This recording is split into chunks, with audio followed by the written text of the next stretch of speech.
Cabinet meeting అనంతరం మంత్రి పార్థసారథి మీడియాతో మాట్లాడుతున్నారు. ఇప్పుడు ఆ లైవ్ చూద్దాం.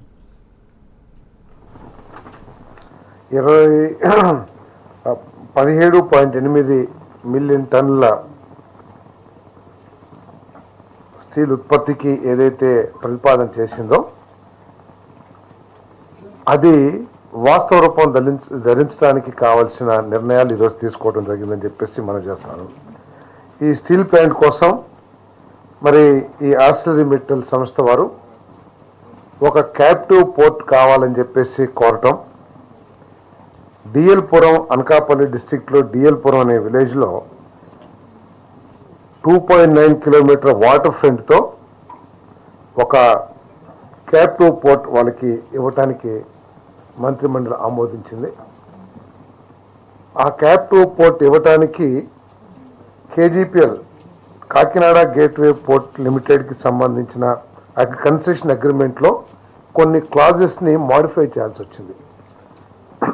30.11 Indian port act 1908 and amendment of class 30.11 దీన్ని అమెండ్మెంట్ చేయటం మనం, ఎందుకంటే ఆ కన్సెషన్ అగ్రిమెంట్లో దానికి ఇంత డిస్టెన్స్లో ఇంకో కొత్త పోర్టుకి ఇవ్వకూడదు అనే నిబంధనలు ఉన్నాయి. కాబట్టి ఇది ఈ పెద్ద పెట్టుబడి రాష్ట్రంలో దాదాపు 1,30,000 కోట్ల రూపాయల పెట్టుబడితో పెద్ద పరిశ్రమ వస్తుంది. కాబట్టి దానికి కావాల్సిన ఈ క్యాప్టివ్ పవర్ ప్లాంట్ కోసం ఆ కండిషన్ని అమెండ్మెంట్ చేయడం జరిగిందని చెప్పేసి మనం చేస్తా ఉన్నాం. దీని మూలంగా ఏంటంటే first phase 7.3 million metric tonnes per Yanam 55,964 కోట్ల రూపాయలతో జనవరి 2029కి మొట్టమొదటి దశ ఉత్పత్తి ప్రారంభించాలనే లక్ష్యంతో ఈ ప్రాజెక్టు టైం లైన్స్ నిర్దేశించబడి అని చెప్పేసి మనం చేస్తాను. ఫస్ట్ ఫేజ్లో దాదాపు 20,000 మందికి ఉద్యోగ అవకాశాలు లభిస్తాయి. Second phase 80,000 crores-తో 10.5 million metric tonnes per Yanam దాదాపు 35,000 మందికి ఉపాధి కల్పించే రెండో దశ 2033కి కంప్లీట్ చేయాలని చెప్పేసి మరి టైం లైన్స్ ఫిక్స్ చేయడం జరిగిందని చెప్పేసి మనం చేస్తాను.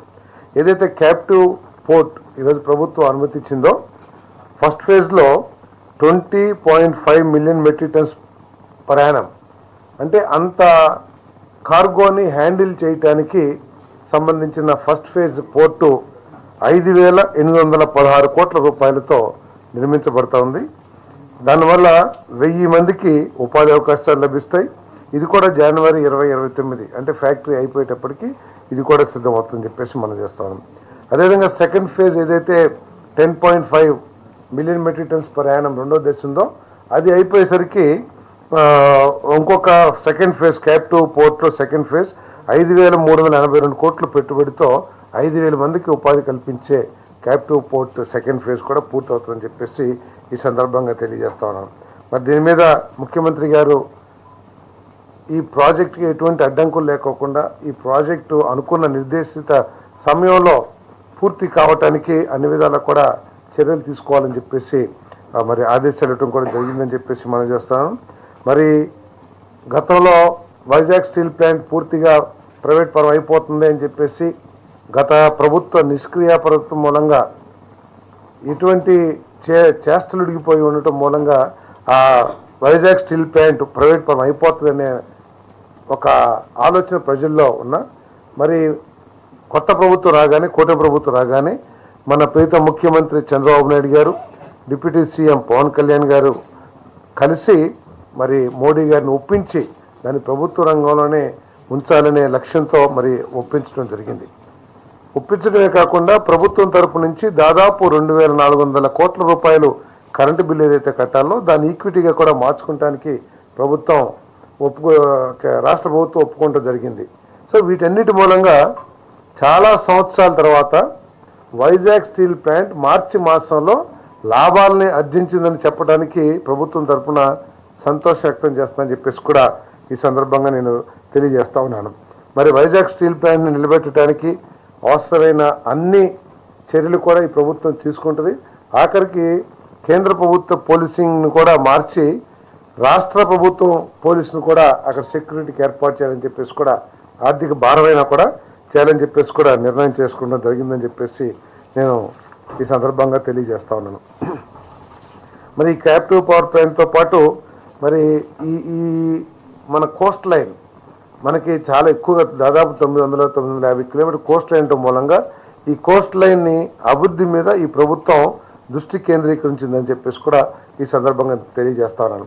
మన ప్రీత ముఖ్యమంత్రి చంద్రబాబు నాయుడు గారు ఈ రాష్ట్రం ఏదైతే స్వర్ణాంధ్ర లక్ష్యాలను సాధించడానికి ఈ రోజు నుంచి అడుగులు వేసే దిశగా అక్కడ అవకాశం ఉన్న చోటల్లా కూడా పోర్ట్లు మన ఫిషింగ్ హార్బర్స్ ఇవన్నీ కూడా ఏర్పాటు చేయడానికి చర్యలు కూడా తీసుకుంటున్నామని చెప్పేసి ఈ సందర్భంగా తెలియజేస్తా ఉన్నాను.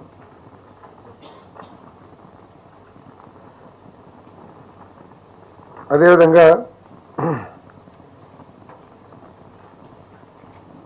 3 స్టార్ హోటల్స్లో రాష్ట్రంలో బార్ లైసెన్స్ ఫీజు 66 లక్షలు గత ప్రభుత్వం నిర్ణయించిన విషయం అందరికీ తెలిసిందే.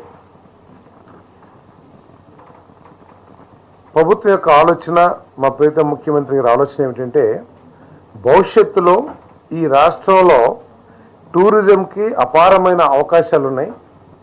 టూరిజం డెవలప్మెంట్ ద్వారా రాష్ట్ర ఆదాయమే కాకుండా ఉపాధి అవకాశాలు కూడా చాలా మెరుగ్గా ఉంటాయనే ఆలోచనతో ముఖ్యమంత్రి గారు దీని మీద ప్రత్యేకమైన దృష్టి పెట్టారని చెప్పేసి కూడా మనం చేస్తాను. దృష్టి పెట్టడమే కాకుండా రాష్ట్రంలో ఎక్కడెక్కడ ఈ టూరిజం డెవలప్మెంట్కి అవకాశాలు ఉన్నాయో, ఎందుకంటే 935 కిలోమీటర్లు 950 కిలోమీటర్లు కోస్ట్ లైన్ దాన్ని మనం ఎక్స్ప్లాయిట్ చేసి మన టూరిజం డెవలప్మెంట్కి మనం చర్యలు తీసుకోవాలని చెప్పేసి చెప్పడం జరిగింది. అదేవిధంగా ఈ రాష్ట్రంలో అనేక ప్రాంతాల్లో టెంపుల్ టూరిజం కూడా మనకి చాలా గొప్ప అవకాశం ఉంది.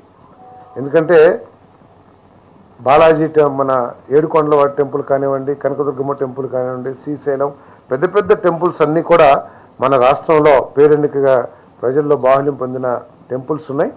దాన్ని కూడా ఆసరా చేసుకుని టెంపుల్ టూరిజం కూడా డెవలప్ చేయాలి.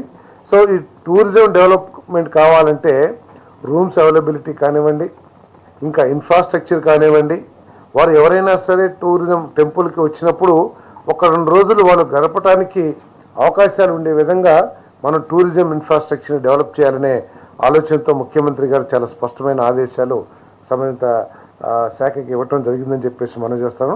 దాంట్లో భాగంగానే 3 స్టార్ హోటల్స్ రూమ్స్ పెరగాల్సిన